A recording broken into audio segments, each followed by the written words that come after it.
I think women are often categorized as risk averse. And so I own the business with my husband. Okay, so if you want to put our styles next to each other and say, who's riskier, Dan or Debbie?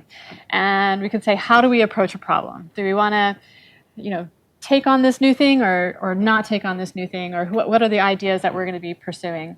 And I would say that the research kind of holds true, that Dan is much more liable to say, this is a great idea, we should just jump right in. And I'll be the one who's saying, now, what's our plan about that? What's our risks? And what happens if this happens, this? And I'll be scenario creating, and I'll be going into that. And he's like, you are such a wet blanket. We just do this. And I'm like, no, I'm totally on board. Why can't you see I'm on board, right? So the reason why I'm on board is because I'm making plans, right? And if I'm like, that's stupid, no way, and don't even do my planning thing, then I'm not. That means I'm not on board, right?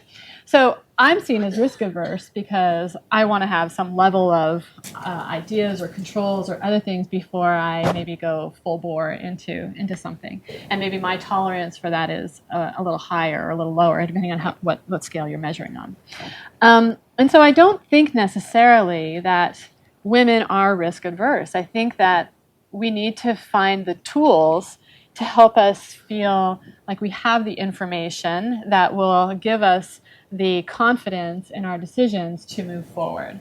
And as women are, or anyone should really be doing this. It doesn't necessarily have to be a men or women thing, but how do we encourage more innovation and entrepreneurship and other things when people are told all the time, that's risky, that's dangerous, this could happen. And then, you hear the great Facebook stories, but then you also is trailed off by, the hundreds of companies that have also failed and died and were driven into the ground.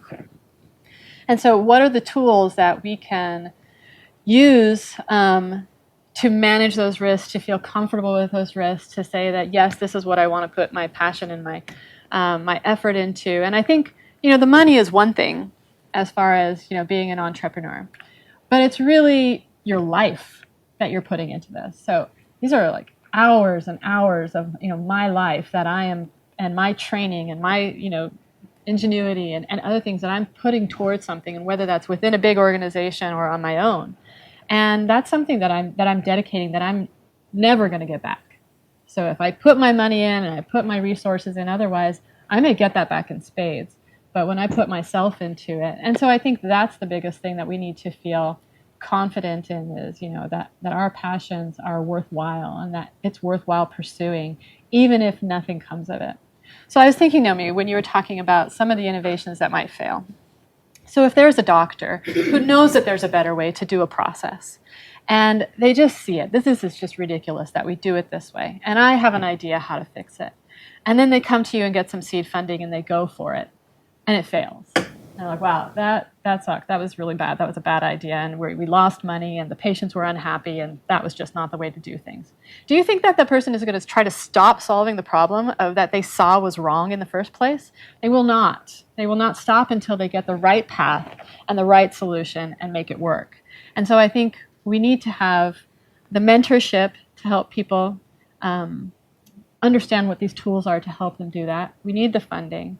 And we also need to just, feel confident in ourselves to go after that and to solve those problems that we see that are out there.